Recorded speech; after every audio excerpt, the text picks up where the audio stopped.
upang mas mailapit at direktang maramdaman ng taumbayan ang mga serbisyo ng gobyerno. Mas mabilis na tulong at mas maagap na responde sa problema ng mga nasasakupan.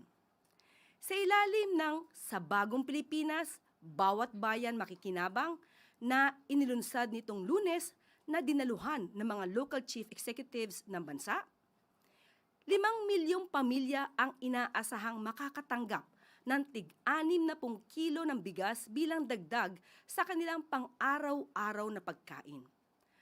Prioridad din ang konstruksyon ng mga maraming ospital at health stations, dagdag na medical equipment at mas abot-kayang at abot-kamay na health services para sa mga pasyente.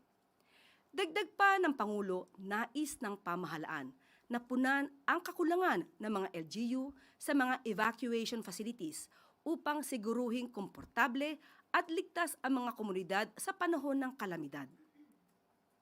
Sa usapan naman ng infrastruktura, layong palawakin ng LGSF ang farm-to-market roads upang gawing mas abot-kaya ang mga bilihin at pataasin ang kita ng mga magsasaka. Bilang panghuli, makakatulong ang dagdag na pondo ng lokal na pamahalaan para pagandahin ang mga proyekto para sa mas maayos na supply ng tubig at kuryente para sa seguridad at ikagiginhawa ng taumbayan. Pinabilis at ginawang mas direkta. Ito ang layunin ni Pangulong Marcos Jr. para tiyaking ramdam ng mamamayang Pilipino ang mga serbisyo ng gobyerno. Inilalabas lamang ang pondo kapag ang lokal na pamahalaan ay nakapag-submit ng lahat ng requirement para sa panukalang proyekto. Hindi may kaila na minsan mahirap at mabagal ang proseso, lalo na sa mga maliliit at malalayong mga LGU. Kaya pinabilis at pinadiretso na natin ang pagdating ng LGFF sa bawat lokal na pamahalaan. Sa usaping pagkain, mula sa LGSF, mamamahagi tayo na 60 kilong bigas sa higit 5 milyong pamilyang Pilipino. Kakatanggap ang bawat pamilya ng 10 kilong bigas sa loob ng 6 na buwan kada taon. Popondohin din natin ang pagtatayo ng mga ospital, sisikapin ng magdagdag ng mga medical equipment upang maging mas abot kamay ang serbisyong medikal. Inaasahan nating mababawasan ang pag-aalala ng mga Pilipino sa kanilang kalusugan. Susuportahin din natin ang pagsasagawa ng farm-to-market road at local road network. At patuloy din natin isinasaayon sa mga water supply system at electrification project. Nananatiling kampyon at inspirasyon ng bawat Pilipino si dating Senator Manny Pacquiao. Noong Martes, kinilala ni Pangulong Ferdinand R. Marcos Jr. at First Lady Liza Marcos ang naging ambag ng dating senador sa larangan ng boxing at pagiging Pilipino nito. Pinangunahan ng Pangulo at unang ginang ang formal na pag-turnover ng mga memorabilia ni dating Senador Manny Pacquiao sa National Sports Museum sa Pasig City. Sa kanyang mensahe, binigyan ng pagkilala ni Pangulong Marcos Jr. si Manny Pacquiao hindi lang bilang alamat ng boxing kundi bilang sagisag ng dangal at pagkakaisa ng mga sambayanan at pagpapahalaga sa pagiging Pilipino. Ayon kay Pangulong Marcos Jr., ang laban ng dating senador ay nagbubuklod sa buong bansa at sa mga Pilipino sa iba't ibang panig ng mundo. Sa naturang pagkatiwala ng mga memorabilia ng dating senador sa museum, magsisilbi itong opisyal na pagkilala sa isa sa pinakadakilang legasiya sa larangan ng sports sa Pilipinas.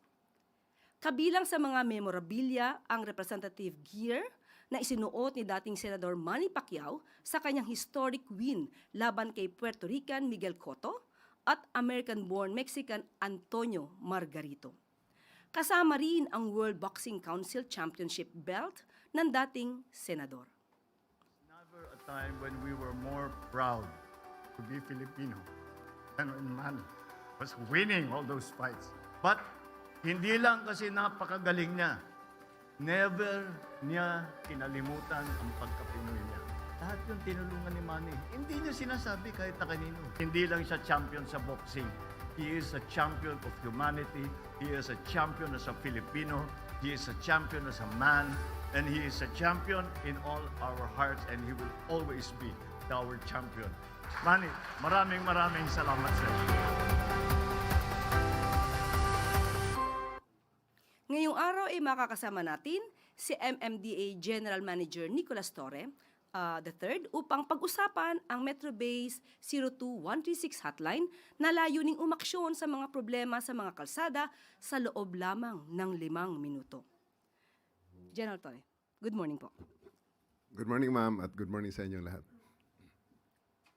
Thank you very much, ma'am. Ngayong umagang ito ay gusto na namin i-highlight ang reactivation at reformatting ng ating MMDA Metrobase 136 kung kailangan nyo po ng responde sa kalsada, sa mga major roads na covered ng MMDA, ang number po na tatawagan ay Metrobase 136. Meron lang po itong prefix na 02, so 02136 at ang aming garantiya dyan ay 5 minuto, makakarating ang aming mga constable or mga traffic enforcers kung saan man kayo nangangailangan ng tulong, gaya halimbawa ng kayo ay nagkagasgasan dyan, nagkabanggaan, mga minor na mga banggaan sa kalsada, kayo ay na-stall, kayo ay may emergency na gusto nyo na responde ng ating MMDA. And within 5 minutes, makakarating ang ating mga traffic enforcers.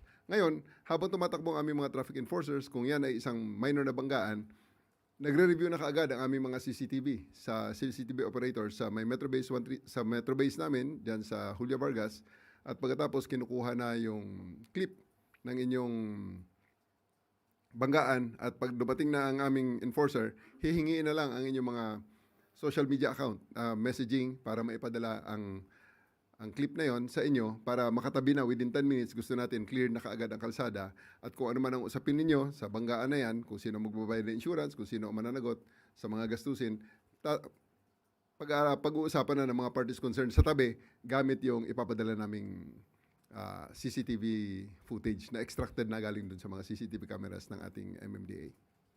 So, yun po. Yun po ang ating MMDA 136 sa ngayon. Pwede na pong tumanggap ng katanungan. Tanong mo.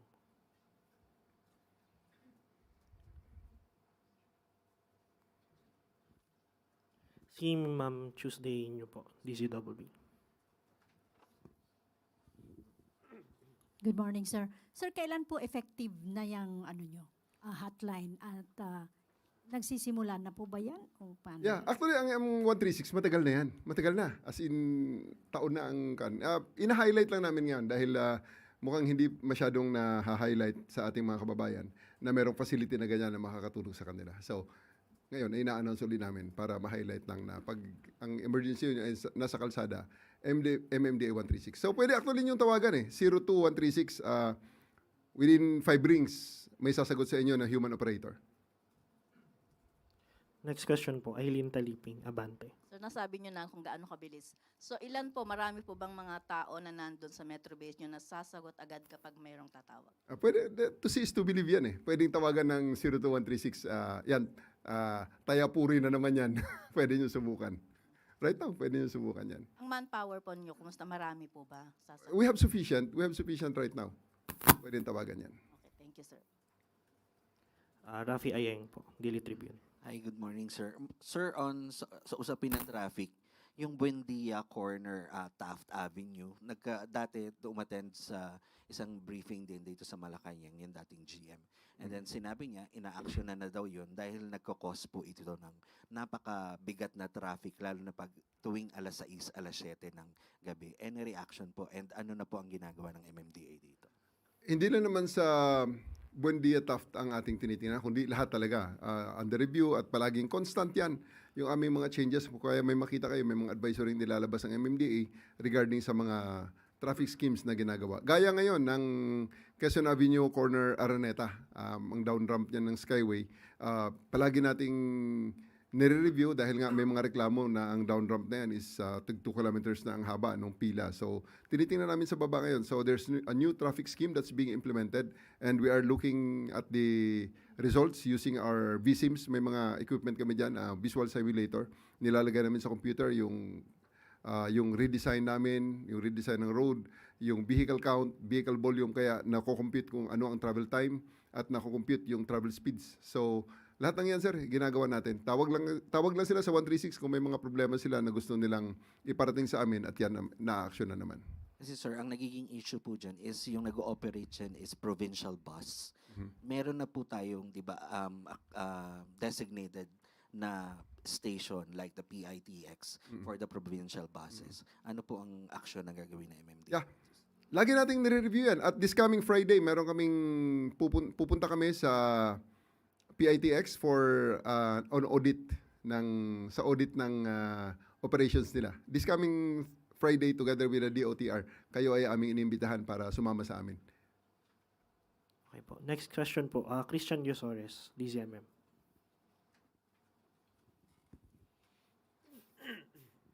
Sir, ano po ang marching orders ng mga tauhan po natin kung gaano kabilis dapat yung response kapag naka-receive po sila ng tawag? Kasi ang common pong nangyayari sa kalsada kapag may aksidente, napakatagal po bago may dumarating na magre-respond at nagkakos po ng napakatinding traffic. Yan po, 5 minutes. Darating ang ating enforcer at pagkatapos pag nakarating doon, most probably tapos na ang review ng CCTV, ipapadala na namin sa mga parties concerned pag nakarating ang ating enforcer kasi tatanungin ang kanilang social media account, ang number nila, Viber, Messenger, kung ano man, Signal, kung ano man ang ginagamit nila para maipadala ang video sa kanila.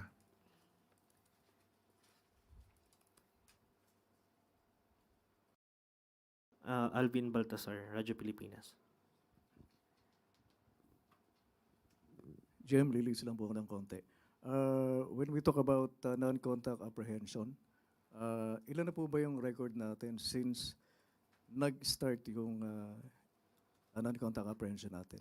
At saka magkano yung nalikom natin para sa government dahil sa fine dito sa NCCAP? Nako, magandang question. Pasensya na po, wala akong exact numbers, no? We will collate that at i-release na lang namin sa isang written press release para sigurado sa numbers. Kasi ang first offense ng NCAP normally 5,000, tapos 10,000, 15,000. Tapos at 5,000, 10,000, 20,000, tapos every subsequent NCAP after the third is 30,000. Kaya medyo may mga tinatamaan dyan na malalaki talaga ang nagiging fines. Pero nagkaroon ba ng epekto kung pag-uusapan natin disiplina sa mga motorista yung NCAP? Well, for one, nakikita natin na medyo andap talaga ang ating mga kababayan na gumamit nga ng bus lane kasi ang bus lane talagang protektado ng NCAP. Ang kasunod niyan, yung bicycle lanes naman, pinoproteksyonan ng NCAP. Kaya may na-publish kami na may isang motorista na unang review, meron siyang 29 na NCAP violations. Kaya umabot ng 800,000 ang kanyang multa. And then, sumulat sa amin, at humihingi nagipag-negotiate na mapababa ang kanyang fine. Pero nung time ng hearing na, at ito na, titingnan na ang kanyang case, ang mga violation niya, nang review naman, naging 36 na. So, ibig sabihin, after na mag-appeal siya, gumawa pa siya ng 7 violations. Kaya pinag-iisipan namin kung pagbigyan ng kanyang request o hindi. Kasi nga, talagang, hindi mo naman pwedeng hindi naman tayo nag-i-AI ng NCAP violation. Talagang yan ay siguradong nandyan sa ating system, sa ating file, dahil ang mga yan ay mga, talagang ang mga CCTV natin, naka-con talaga yan, naka-record talaga. So, they can review it, they can contest it kung gusto nila, pero the fact remains na andyan sa record natin. EJM, one last lang. Paano kung hindi na-settle yung penalty? They cannot re-register kasi naka-alarma yan together with the LTO. Thank you po, EJM.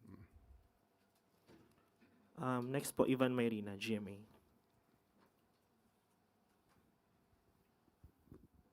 Ipagpaumanhin po ninyo hindi konektado sa 136 ito. Pero sasamantalahin ko na po since nandiyan kayo. With the indulgence of Yusek Claire, ma'am. With the indulgence of Yusek. Nabanggit po kasi kayo dun sa isang dokumentong inilabas kahapon ni Attorney Baligod. Sa isang pulong daw nakasama kayo ni Martin Romualdez at Saldico. Ito po ay para suportahan ng kanilang aligasyon na binabayaran daw yung mga ICC investigators. At your name was mentioned as present dun po sa isang meeting sa isang bahay sa Bel Air. What do you have to say to this, General? Alam mo, nakita ko rin yung affidavit na napakarami ng pangalan na involved, no? allow me please to reserve my comments regarding that matter kasi hindi nga natin alam kung yan ay kaya nilang isubstantiate at tataasan nila ng kamay para sila ay mag-subscribe dyan. Baka mamaya at the end of the day sasabihin joke only yan eh. Di ba? So it's really non-issue right now for me because hindi naman akong bida dyan. Napakarami ng pangalan dyan. Po, you don't know where this is coming from.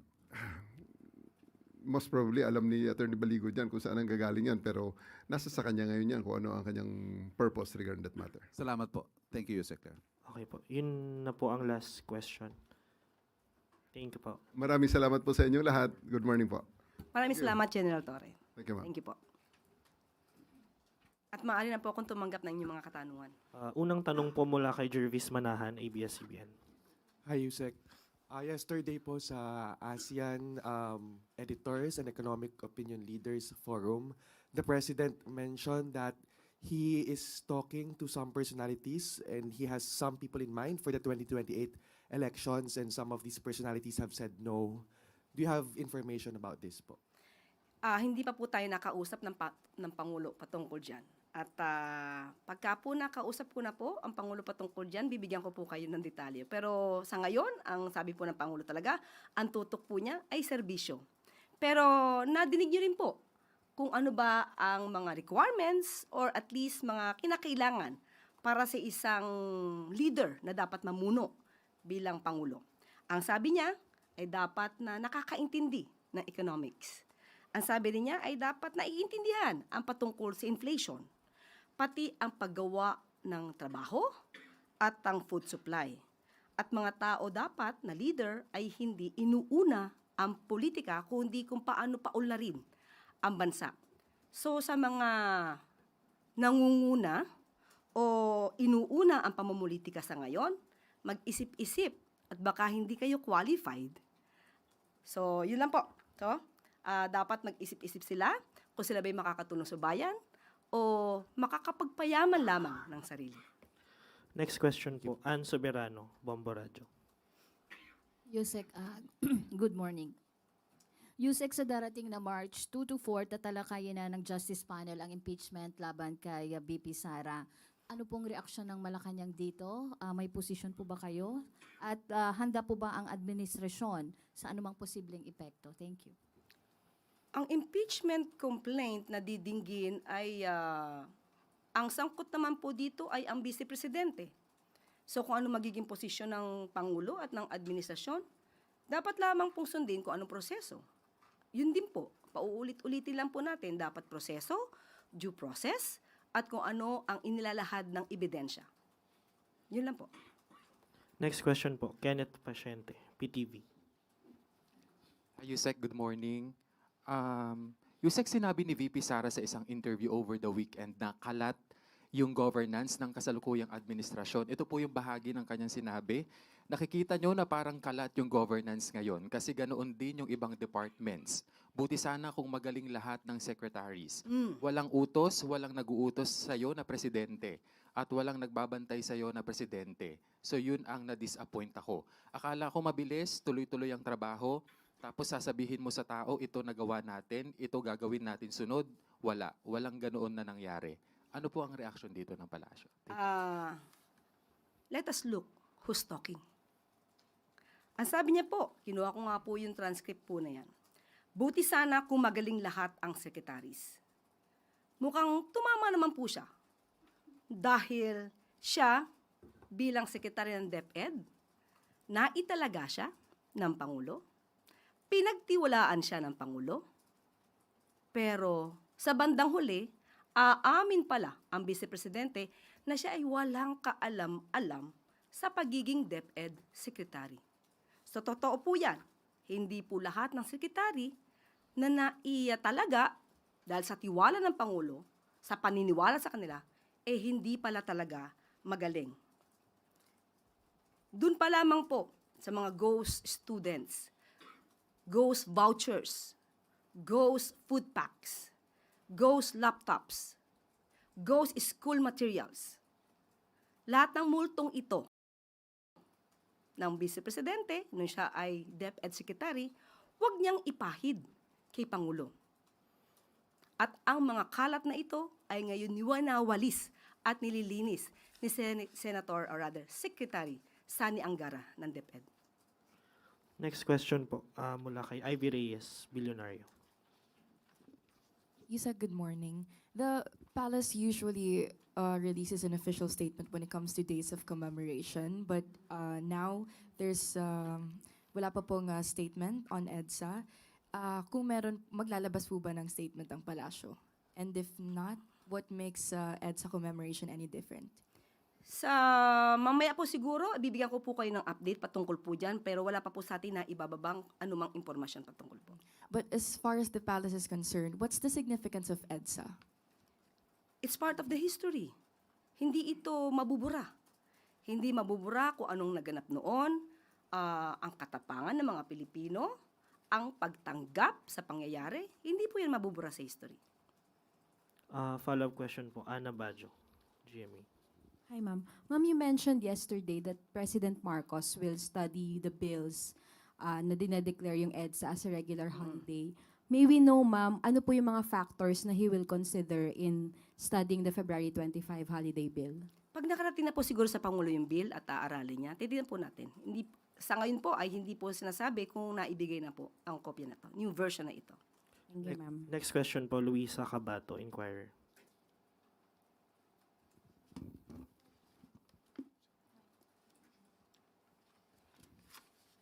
Good morning po, Yusek.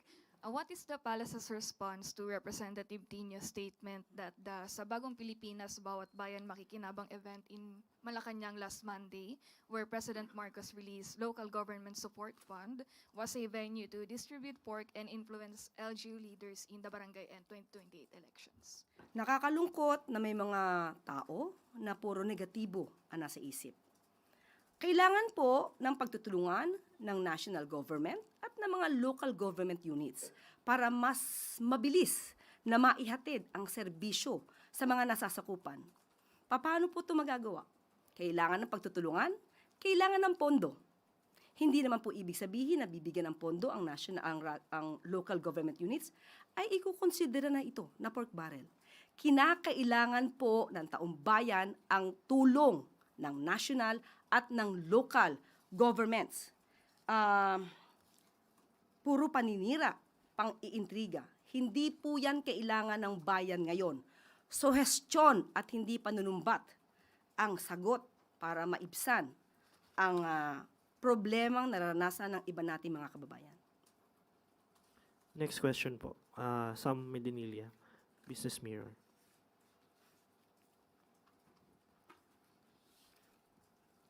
Good morning po. Ma'am, magtatanong lang po ako regarding po kung may instruction si President Marcos sa concerned agencies to address the ongoing port congestion po sa Manila South Harbor and Manila International Container Terminal. Yes, opo. Kung ano man po ang nagiging problema dito, port congestion, yan po ay pinapatutukan ng Pangulo. At dahil po dyan, nakausap po mismo natin ang pamunuan ng Bureau of Customs. At ang sabi po nila sa atin ay usually nagkakaroon ng port congestion kapag weekends. Pero pag weekdays ay nagiging maayos naman. Nagiging normal po ang flow.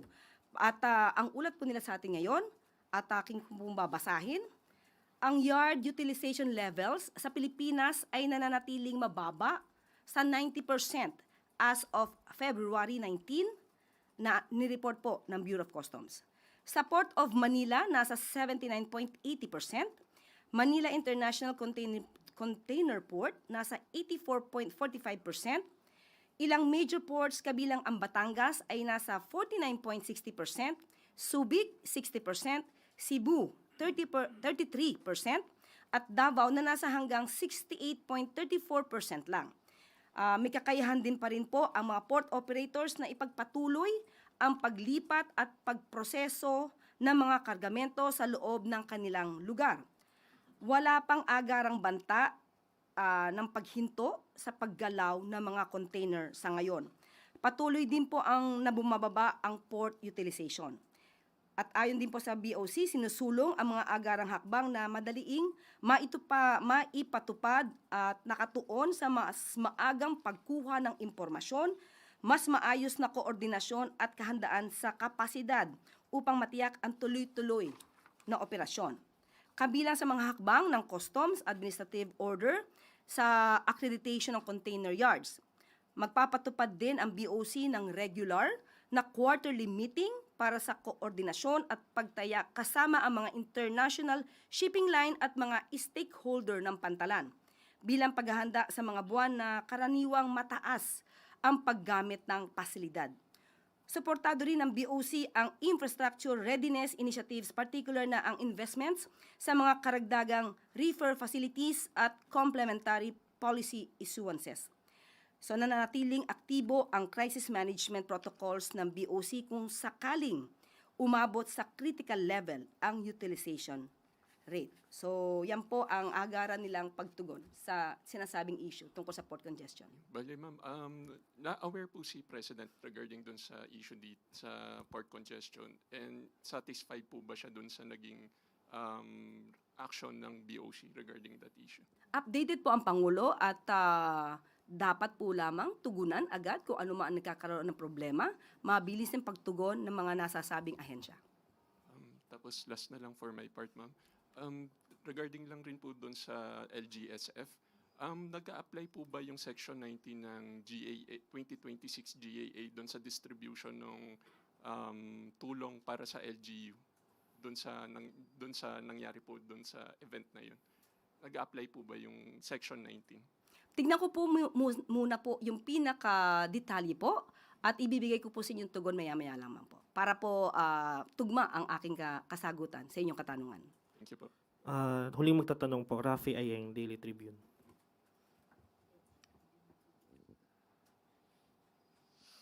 Good afternoon, Yusek. Good morning. Ma'am, reaction lang po dun sa sinabi nga ni Attorney Levy Baligod kahapon, and then yung mga accusations ng 18 ex-Marines na si President Marcos daw po ang mastermind sa pagdadala ng mali-maletang pera sa bahay ni President Marcos and din ni Representative Saldico. Paulit-ulit na kasinungalingan laban sa Pangulo. Lousy script. Hindi pang award-winning. Hindi malinis. Alam mo na may kasinungalingan. So, sino ba ang nasa likod nito? Siguro dapat malaman nyo kung sino ba yung may-ari ng sasakyan na siyang sumundo sa kanila matapos ang press briefing or press con nila. So, paulit-ulit na kasinungalingan. Sino po kaya? Sino sa tingin niyo? Dapat nyo siguro malaman kung sino talaga. Alamin nyo muna. At baka kayo, I believe, hindi kayo magugulat. Same people. Wala bang balak kasuhan ng palasyo ang mga nagpapakalat ng sinasabi niyong fake information o kasinungalingan? Nandiyan ang NBI. Nandiyan ang PNP. Dapat malaman nila to. Obligasyon nila na kasuhan ang mga nagpapakalat ng fake news. Dapat pa ba silang utusan? Hindi po. Obligasyon ng NBI, PNP, DOJ. Si Mike Defensor po, ano po ang, wala po ba kayong balak kasuhan? Or siya po ba ang may-ari? Yan ba ang hula mo? Okay. In other matters naman po, ma'am, nagbaba si US President Donald Trump ng 15% global tariff. Ano po ang balak ng economic team dito to protect our exporters? Oo, isa po yan sa talagang sumambulat na balita sa atin. Kaya po, minabuti ko pong kausapin ang economic team at ito po ang kanilang tugon. We will continue to engage with the US, given that US remains a major trading partner. In the meantime, we will evaluate and monitor recent developments. Our goal is to ensure that our trade and investment relations with the US remains stable and predictable. Yan po ang tugon ng economic team. Yun na po ang huling tanong, Yusek. Back to you po. Maraming salamat. At bago tayo magtapos, Pink Socks, Pacquiao Memorabilia, pagpapakita ng pagkakaisa at pagtutulungan kahit anong kulay ka pa. sa pagkikita ni na Pangulong Marcos Jr. at Mayor Leni Robredo sa Naga City at sa pagkilala sa ambag ni former Senator Manny Pacquiao sa larangan ng sports.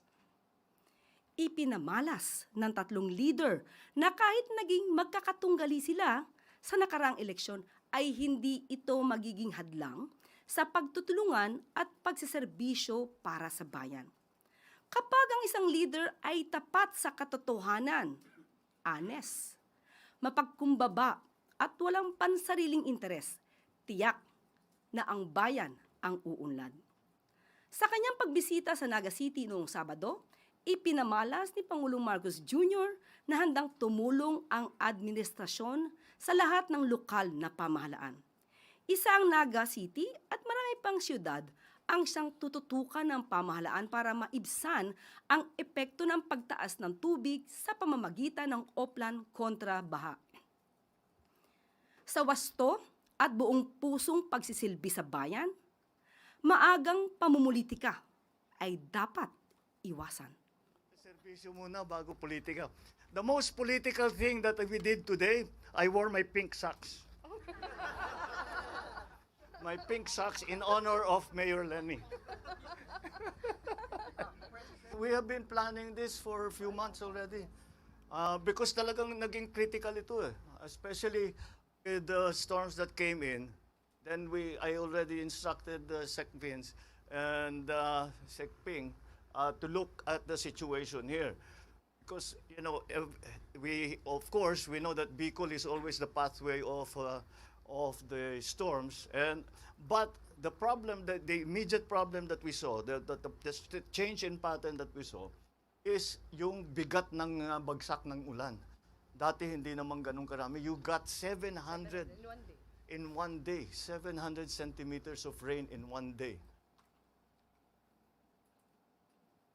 At dito na po nagtatapos ang ating press briefing. Magandang araw para sa bagong Pilipinas.